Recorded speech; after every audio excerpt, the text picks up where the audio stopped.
ভ্রমণ পিপাসুদের জন্য থাইল্যান্ড একটি স্বর্গরাজ্য। এখানে একদিকে যেমন প্রাকৃতিক সৌন্দর্য, অন্যদিকে তেমন আধুনিকতার ছোঁয়া, অপূর্ব সৈকত, মজার মজার খাবার এবং থাইল্যান্ডের মানুষ সব কিছু মিলেই একে করে তুলেছে বিশেষ এক জায়গা। 3 পর্বের এই ভিডিওতে আমি আপনাদেরকে নিয়ে যাব থাইল্যান্ডের সেই জায়গায় যেখানে প্রতিটি কোণে রয়েছে নতুন অভিজ্ঞতা। আশা করছি ভিডিওটি না টেনে শেষ পর্যন্ত দেখবেন। আমাদের যাত্রা শুরু হয় ঢাকা ইন্টারন্যাশনাল এয়ারপোর্ট থেকে। সেখানেই আমরা চেক ইন শেষ করে বাদবাকি কাজগুলো করে ফেলি। এইমাত্র ইমিগ্রেশনের কাজ শেষ করলাম। ইমিগ্রেশন প্রসেস খুবই স্মুথ ছিল। ওরা আসলে জাস্ট জিজ্ঞেস করছে যে কোথায় যাব, কি করি এবং সাথে ডলার আছে কিনা। তো এইটুকুই জাস্ট প্রশ্ন, এর বাইরে আর কোনো ধরনের প্রশ্ন করা হয় নাই। এবং জাস্ট দেখলাম যে একজন স্যারকে বললো যে স্যার ব্যাংকক যাবে, দিয়ে দিচ্ছে। তো স্যার বললো যে দিয়ে দাও, সমস্যা নেই। এটা হচ্ছে প্রবাসী লাউঞ্জ। নতুন সরকার আসার পরে এটা করা হয়েছে প্রবাসীদের জন্য। ভিতরের অবস্থা ভালো, পরিবেশ ভালো এবং বসার সিটিং এরিয়া আছে খুব সুন্দর, কিন্তু খাবার দাবার আসলে খুব একটা সুবিধার না। এখানে আমি রেকমেন্ড করবো চা কফি ছাড়া অন্য কিছু না খাওয়াই বেটার।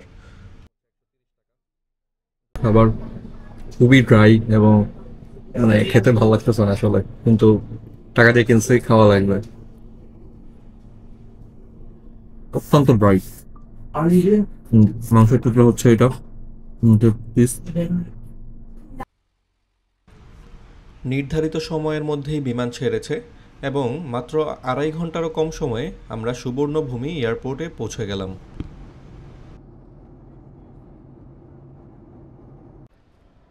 এই মুহূর্তে ব্যাংককের ইমিগ্রেশন কমপ্লিট করলাম। ভাই বিশ্বাস করেন, ইমিগ্রেশন এইবার আমি এর আগের বার যখন আসছি ওরা কিচ্ছু দেখতে চায় নাই, জাস্ট নাথিং। এইবার আমার হোটেল বুকিং, থাইল্যান্ডের হোটেল বুকিং, ব্যাংককের হোটেল বুকিং, রিটার্ন টিকিট সবগুলা দেখার পরে ওরা ভেরিফাই করছে। বাঙালি নিয়ে তো ভাই নির্ঘাত কোনো ঝামেলা আছে, আর না হলে এইভাবে আসলে চেক করার কোনো কথাই না।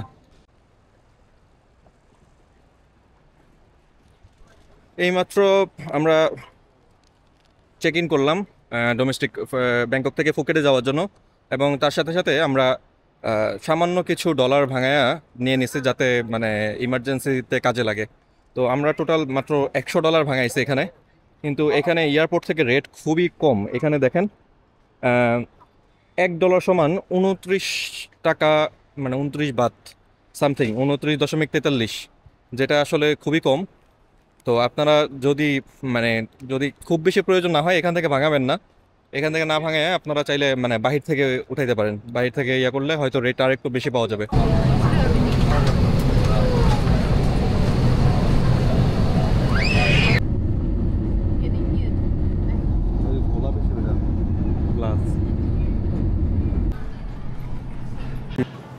এই মুহূর্তে আমরা ফুকেটের এয়ারপোর্টে ল্যান্ড করলাম, বিমান থেকে নামলাম মাত্র। এয়ারপোর্টের ভিতরে যতটুকু বুঝলাম ওরা আসলে শেয়ার যেই ট্যাক্সিগুলো আছে, ভ্যানগুলা, ওগুলাতে ওরা নিতে যাচ্ছে না। ওরা বলতেছে যে বেশি মানুষ হলে তারপরে নিব, আর নাইলে আমরা ওয়েট করতে পারবো না তোমার জন্য।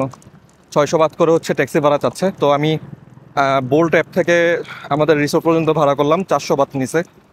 স্টিল এটা বেশি, কারণ শেয়ার গাড়িতে গেলে হয়তো 300 বাত লাগতো দুইজনের, তো 100 বাত বেশি লাগতেছে, সমস্যা নাই।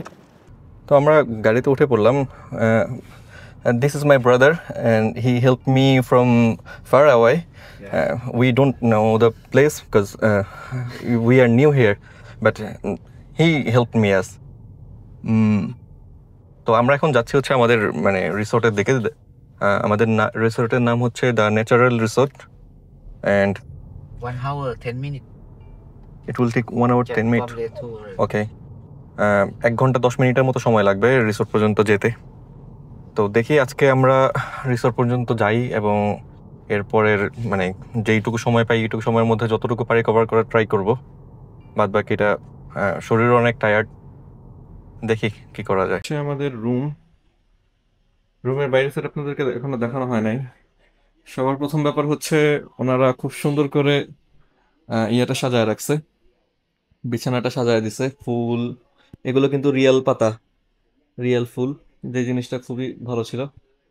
এবং এরপরে হচ্ছে এটা হচ্ছে বিশাল বড় একটা বেলকনি, যেটাও খুব ভালো লাগছে। এসি আছে, টিভি। এই হচ্ছে ওয়াশরুম, ওয়াশরুমটাও খারাপ না। 7-Eleven আসলাম সিম কেনার জন্য।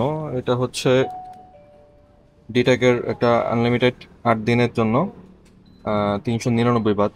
এয়ারপোর্টে এই সেম জিনিসটা আমরা সম্ভবত দেখছিলাম হচ্ছে 500 বাত বা 599 বাত। তো যাই হোক, আমরা এখান থেকে আপাতত একটা নিচ্ছি। এখানে কোনো ই সিম নাই, মানে কোনো ই সিম নাই যদিও, তারপরেও যা আছে ওইটাই আপাতত ইউজ করি।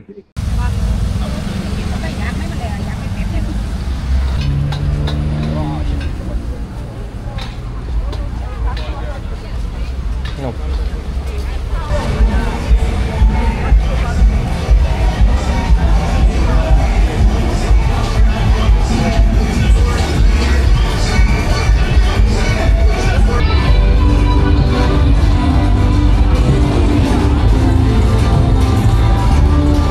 রাতের বেলা কিন্তু ভিউটা কিন্তু অস্থির,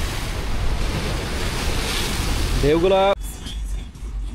এই সাইডটাতে কিন্তু প্রচুর পরিমাণে ফুড কার্ট বসে সন্ধ্যার পর থেকে রাত পর্যন্ত। এখন রাত বাজে 10:15 এবং ওনারা সবাই দোকানপাট বন্ধ করে চলে যাচ্ছে।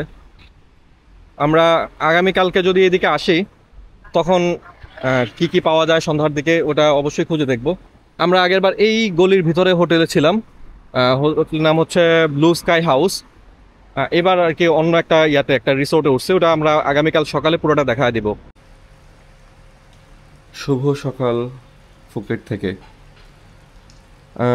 সকাল সকাল নিয়ত করেছিলাম আমরা খুব দ্রুতই বাহিরে চলে যাব এবং নাস্তাটা ওল্ড ফুকেটের দিকে গিয়ে করব, কিন্তু সেইটা মনে হয় আর হবে না, কারণ ভোরবেলা থেকে প্রচণ্ড পরিমাণে বৃষ্টি হচ্ছে এখানে এবং ওয়েদার অ্যাপের মধ্যেও দেখাচ্ছে হেভি রেইন হতে পারে আজকে সারাদিন। তো এই হচ্ছে আমাদের হোটেলের রুম থেকে, মানে বেলকনি থেকে বাহিরের চিত্র। এই একটা পাহাড় এবং এইখানে হচ্ছে মেইন রোড। এই হচ্ছে আমাদের রিসোর্টের বাহিরের অংশ। আহ, এটা একটা বাংলো এবং এই হচ্ছে বাহিরের পরিবেশ। আর এই হচ্ছে আমি রেইনকোট পরে নিছি যেহেতু বৃষ্টি পড়তেছে। আহ, এটা বাংলাদেশ থেকে কিনছি, ভালোই কাজের জিনিস। এটা হচ্ছে রেস্টুরেন্টের লবি, প্রচুর পরিমাণে বাইক রাখা আছে, সবাই মূলত আর কি স্কুটার দিয়ে চলাফেরা করে। আমরা এখন ওল্ড ফুকেটের দিকে যাব, দেখি ভাড়া কত আছে, বাদ বাকিটা ওইখানে গিয়ে জানাবো। বললাম 274 বাতের মতো পড়ছে। আহ, যদিও আমরা গতকাল বাইক নিয়েছি, কিন্তু এই রাস্তায় আসলে আমার বাইক নিয়ে যাওয়ার মতো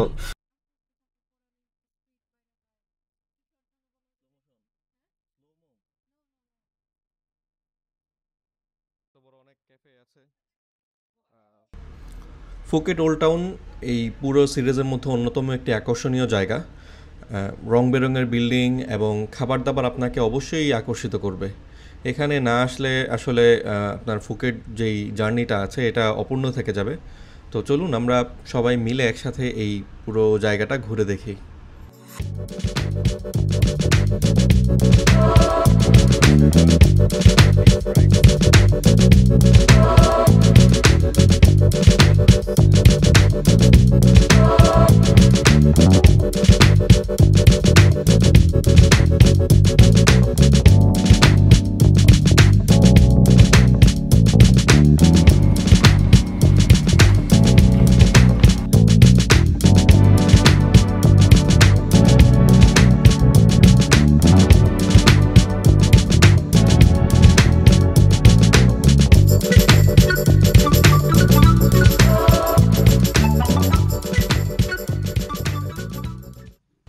ত্রিশ 40 মিনিটের মতো পায়ে হেঁটে ঘুরে ঘুরে পুরো জায়গাটা দেখে আমরা আবার হোটেলের দিকে ব্যাক করছি।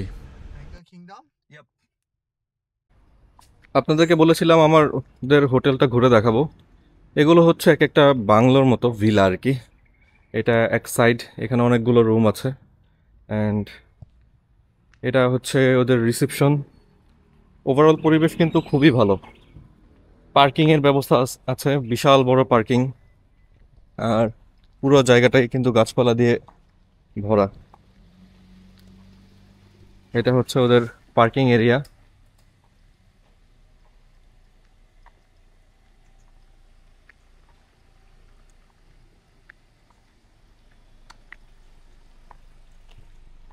এই পুরা আমাদের মানে আমরা আমাদের রিসোর্টটা বুক করছি 3 দিনের জন্য হচ্ছে 2400 টাকা। জিনিসটা মানে অবিশ্বাস্য মনে হলেও এটাই সত্যি, মাত্র 2400 টাকা দিয়ে বুক করছি। এবং সম্ভবত এটাই হচ্ছে সুইমিং পুল এরিয়া।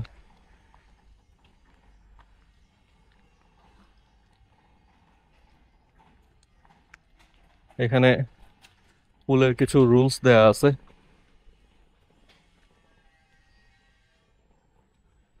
আর এই হচ্ছে সুইমিং পুল। জায়গাটা সুন্দর। এটা হচ্ছে বাচ্চাদের জন্য সিটিং এরিয়া আছে এবং এটা হচ্ছে গতকালকে আমরা এই বাইকটা নিয়েছি, রাতের বেলা ওইভাবে দেখাইতে পারি নাই। এটা হচ্ছে বাইক 125 সিসির। এটা আমরা নিছি হচ্ছে 250 বাত দিয়ে। দিনের বেলা ঘোরাঘুরি করলে হয়তো 200 বাত মধ্যে পাওয়া যায়, এর কমে পাওয়াটা একটু মুশকিল। আর বাইকের কোয়ালিটি মোটামুটি আমরা যদি এই বাইকগুলোর সাথে ইয়া করি, এটাও কিন্তু ক্লিক, এটার কোয়ালিটি ভালো এবং এটা ডিজিটাল কিলেস, মানে চাবি লাগে না। ওইটার মধ্যে আবার চাবি লাগে। এই এরিয়াটা কিন্তু মারাত্মক বড়, এইখানে আরো অনেকগুলো ভিলা আছে, অনেক সুন্দর। এই যে এখানে আরো একটা সুইমিং পুল। সাঁতার না পারলে যে ভাই কি ঝামেলা জীবনে। এই যে এত সুন্দর সুইমিং পুল, কিন্তু মানে গভীরতা বেশি হওয়ার কারণে নামতে ভয় লাগে। তো যদিও খুব একটা ও ভালোই গভীর, দেখ এই গভীরতার মধ্যে সমস্যা নাই, সাঁতারটা গোসল করা যাবে। পানি গরম, পানি ঠান্ডা না। প্রাইভেট সুইমিং পুল, কেউ নাই, এতগুলো সুইমিং পুলের মধ্যে কেউ গোসল করে না, শুধু আমরা একা। এই মুহূর্তে আমরা আসছি বাংলা বক্সিং স্টেডিয়ামের অপোজিট সাইডে। এটা হচ্ছে বানজান মার্কেট। এখানে মূলত হচ্ছে ভিতরে বিশাল বড় fish market plus fruit market আছে। আমরা এখান থেকে এখন দেখি লাইভ ফিশ প্লাস হচ্ছে কিছু ফ্রুট কেনার চেষ্টা করব। এটা পাতং বিচ থেকে সামনেই এই যে বাংলা বক্সিং স্টেডিয়াম, এর অপোজিট পাশের যে বিল্ডিংটা আছে ওইটাই। চিংড়ি মাছ, গলদা চিংড়ি, এগুলো হচ্ছে শ্রিম্প। এই শ্রিম্পগুলো দেখতে একটু অন্যরকম।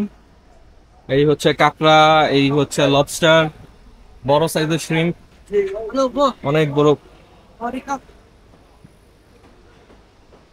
এখানে আরো অনেকগুলো আছে, আপনারা আপনাদের পছন্দ মতো দেখে বুঝে দামাদামি করে তারপর হচ্ছে নেবেন। Number 3 halal. নাম্বার 3 হালাল। Two. Halal, halal. এগুলো নিলাম হচ্ছে 250 বাত করে এক একটা, মানে টোটাল 500 বাত। দেখি এখন আর কি কি নেওয়া যায়। মাছ কিনা হয়ে গেছে। এই যে নিচতলা থেকে এখন দোতলায় যাচ্ছি, এখানে হচ্ছে কুকিং সার্ভিস। এখানে মানে নিচ থেকে মাছ কিনে দোতলা থেকে আবার মাছ রান্না করার অপশন আছে। আর আমরা যার থেকে চিংড়ি মাছগুলো নিছি, ও আর কি আমাদের ভিডিও দেখার পরে আরো 4টা চিংড়ি মাছ আমাদেরকে মানে ফ্রিতে দিয়ে দিচ্ছে। একটা ছোট একটা গিফটের মতো আর কি। এখানে ওই যে ডাকতেছে, অনেকগুলো দোকান আছে। এখান থেকে হচ্ছে ওনাদের, এটা হচ্ছে এক্সফান, ওনাদের থেকে ইয়াটা করলাম। এখানে মেনু দেওয়া আছে, সবগুলা মেনু দেখে আপনারা মানে পছন্দ করতে পারবেন যে আপনি কি কি নিবেন। তো আমাদের খাবারগুলো রেডি হলে তারপর হচ্ছে আমরা ইয়ে করব, দেখাবো। আর এখানে ওনারা কুকিং করে এবং হচ্ছে মাছ কাটে করে ওনারাই পরিষ্কার করে দেবে। তো এই তো এই হচ্ছে আমাদের শ্রিম্প, এগুলা ফ্রাই করছে। একটা স্টিম রাইস ওরা ওদের পক্ষ থেকে আমাদেরকে ফ্রি দিছে। আজকে গিফট পাইতে ভালোই লাগতেছে। এটা হচ্ছে আরো একটা আইটেম। এটা ওই যে আমরা যে গলদা চিংড়িটা নিছিলাম ওইটার সাথে লেমন এবং হচ্ছে বেজিল লিফ দিয়ে একটা ইয়ে করছে। এটারও ঘ্রাণ খুব সুন্দর এবং দেখতেও খুব কালারফুল। এই হচ্ছে ফাইনাল ফিশ, এটা অনেক বড়।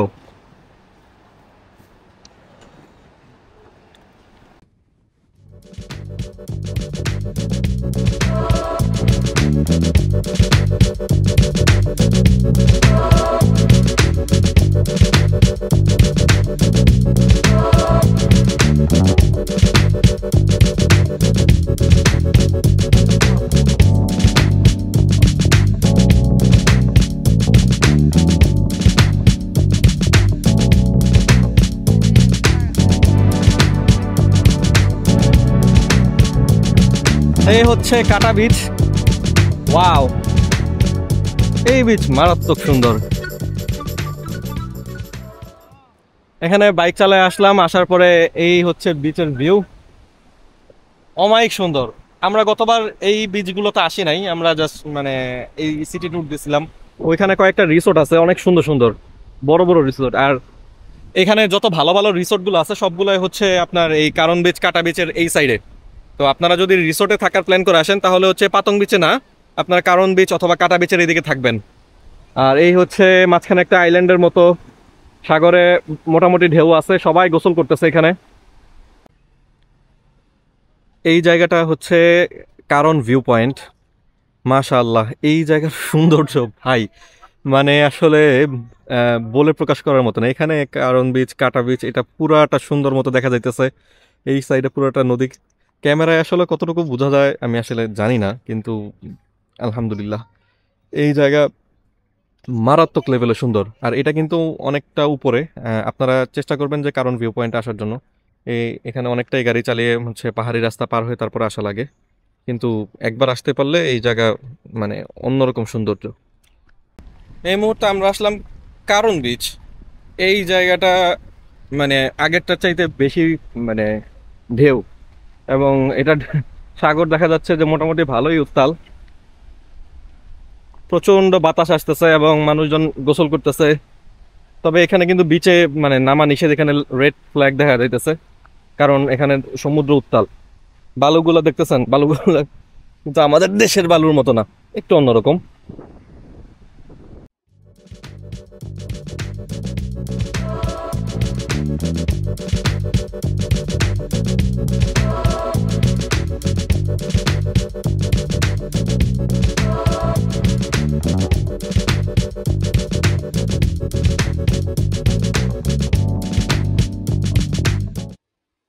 নারকেল নিলাম, নারকেল হচ্ছে 50 বাত, অ্যান্ড পেয়ারা, ড্রাগন, আম।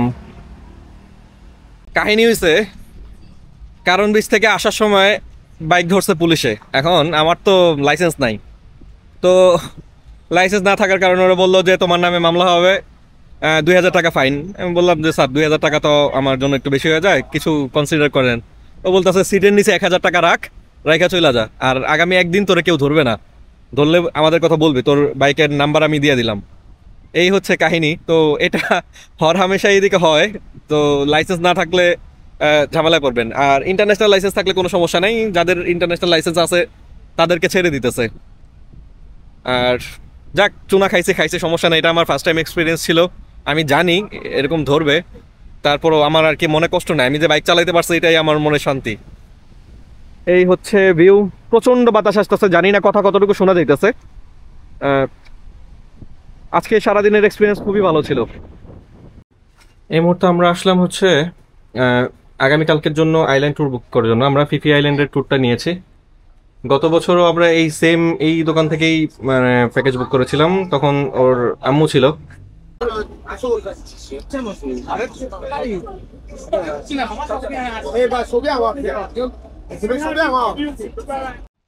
আমাদের থাইল্যান্ড ট্যুরের প্রথম পর্বে আজকে এই পর্যন্তই।